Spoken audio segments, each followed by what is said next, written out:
ത്രിയേക ദൈവത്തിൻ്റെ തിരുനാമത്തിന് മഹത്വമുണ്ടായിരിക്കട്ടെ. ഭാഗ്യവചനധാരയിലെ എല്ലാവർക്കും എൻ്റെ സ്നേഹവന്ദനം. നമ്മൾ പല കാര്യങ്ങൾക്കും മറവിയുള്ളവരാണ്. മറവി മൂലം പല ദുരിതങ്ങളും ഉണ്ടാകാറുണ്ട്. കല്യാണത്തിന് പോകാൻ പുതിയ ചെരുപ്പ് വാങ്ങിയതാ. സമയം അധികമായി. ധൃതിയിലായിരുന്നതുകൊണ്ട് ചെരുപ്പ് മാറാൻ മറന്നുപോയി.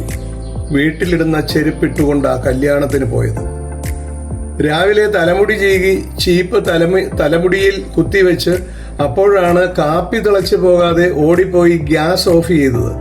തിരിച്ചു വന്ന് ചീപ്പ് അന്വേഷിക്കുന്ന വീട്ടമ്മമാരും, രാവിലെ തന്നെ കണ്ണടയെടുത്ത് പത്രം വായിച്ചതിന് ശേഷം കണ്ണട നെറ്റിക്ക് മുകളിൽ പൊക്കിവെച്ച് കുറച്ചു കഴിഞ്ഞ് കണ്ണട അന്വേഷിക്കുന്നവരും കുറവല്ല. വേദപുസ്തകത്തിലെ ഒരു സംഭവം നമുക്കറിയാം. വിശുദ്ധ ലൂക്കോസിന്റെ സുവിശേഷം 2-ാം അധ്യായം 42 മുതൽ 49 വരെയുള്ള വാക്യങ്ങളിൽ യേശുവിന് 12 വയസ്സായപ്പോൾ അവർ പതിവ് പോലെ പെരുന്നാളിന് പോയി. പെരുന്നാൾ കഴിഞ്ഞ് മടങ്ങി വരുമ്പോൾ ബാലനായ യേശു യെരുസലേമിൽ താമസിച്ചു. അമ്മയപ്പന്മാരോ അറിഞ്ഞില്ല. സഹയാത്രക്കാരുടെ കൂടെ ഉണ്ടായിരിക്കും എന്ന് അവർ ഊഹിച്ചിട്ട് ഒരു ദിവസത്തെ വഴി പോന്നു. പിന്നെ അവനെയും ബന്ധുക്കളുടെയും പരിചയക്കാരുടെയും ഇടയിൽ തിരഞ്ഞു. കാണാഞ്ഞിട്ട് അവനെ അന്വേഷിച്ചുകൊണ്ട് യെരുശലേമിലേക്ക് മടങ്ങിപ്പോയി. 3 നാൾ കഴിഞ്ഞ ശേഷം യേശു യെരുശലേം ദേവാലയത്തിൽ ഉപദേഷ്ടാക്കന്മാരുടെ നടുവിലിരിക്കുന്നതും അവരുടെ ഉപദേശം കേൾക്കുകയും അവരോട് ചോദിക്കുകയും ചെയ്യുന്നതും കണ്ടു. യേശുവിന്റെ വാക്ക് കേട്ടവർക്കെല്ലാവർക്കും യേശുവിന്റെ വിവേകത്തിലും ഉത്തരങ്ങളിലും വിസ്മയം തോന്നി. യേശുവിനെ കണ്ടിട്ട് അവർ അതിശയിച്ചു. അമ്മ യേശുവിനോട്, "മകനെ, ഞങ്ങളോട് ഇങ്ങനെ ചെയ്തതെന്ത്? നിന്റെ അപ്പനും ഞാനും വ്യസനിച്ചുകൊണ്ട് നിന്നെ തിരഞ്ഞു" എന്ന് പറഞ്ഞു. യേശു അവരോട്, "എന്നെ തിരഞ്ഞത് എന്തിന്? എൻ്റെ പിതാവിനുള്ളതിൽ ഞാൻ ഇരിക്കേണ്ടത് എന്ന് നിങ്ങൾ അറിയുന്നില്ലയോ?" എന്ന് പറഞ്ഞു. പ്രിയമുള്ളവരെ, നമ്മളെല്ലാവരും മറവിയുള്ളവരാണ്. എങ്കിലും മറക്കുവാൻ പാടില്ലാത്ത 5 കാര്യങ്ങൾ പറയാം. 1, നിന്റെ ദൈവത്തെ മറക്കരുത്. നമ്മുടെ പ്രശ്നങ്ങളിലും പ്രയാസങ്ങളിലും ദുഃഖങ്ങളിലും വേദനകളിലും കഷ്ടതകളിലും രോഗങ്ങളിലും നമ്മോട് കൂടെ ഇരുന്ന് നമ്മെ സൃഷ്ടിച്ചവനും സംരക്ഷിക്കുന്നവനും പരിപാലിക്കുന്നവനുമായ നമ്മുടെ ദൈവത്തെ ഒരിക്കലും മറക്കരുത്.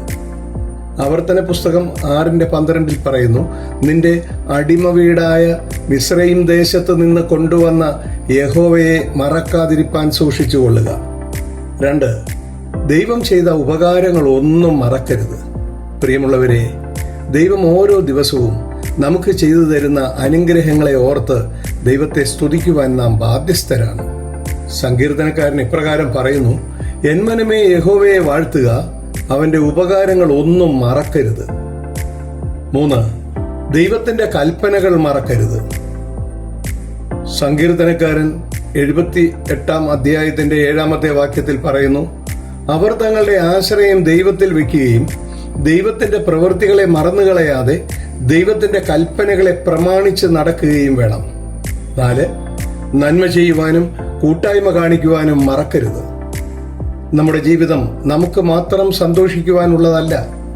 കഷ്ടത അനുഭവിക്കുന്നവർ കൂടി നമ്മോടൊത്ത് സന്തോഷിക്കുമ്പോൾ ദൈവം പ്രസാദിക്കുവാൻ തക്കവണ്ണം മറ്റുള്ളവർക്ക് നന്മ ചെയ്യുവാനും നമ്മൾ മറക്കരുത് എന്ന് എബ്രായ ലേഖനത്തിൽ നമ്മോട് സൂചിപ്പിക്കുന്നു. നന്മ ചെയ്യുവാനും കൂട്ടായ്മ കാണിപ്പാനും മറക്കരുത്. ഈ വക യാഗത്തിലല്ലോ ദൈവം പ്രസാദിക്കുന്നത്. 5, അതിഥി സൽക്കാരം മറക്കരുത്. നമ്മുടെ പൂർവ്വപിതാക്കന്മാർ ദൈവദൂതന്മാരെ സൽക്കരിച്ചിട്ടുള്ള പാരമ്പര്യമാണ് നമുക്കുള്ളത്. അതുകൊണ്ട് അതിഥി സൽക്കാരം നാം മറന്നു പോകരുത് എന്ന് എബ്രായ ലേഖനത്തിലൂടെ നമ്മെ ബോധ്യപ്പെടുത്തുന്നു. അതിഥി സൽക്കാരം മറക്കരുത്. അതിനാൽ ചിലർ അറിയാതെ ദൈവദൂതന്മാരെ സൽക്കരിച്ചിട്ടുണ്ടല്ലോ. 13-ാം അധ്യായത്തിന്റെ 2-ാമത്തെ വാക്യം.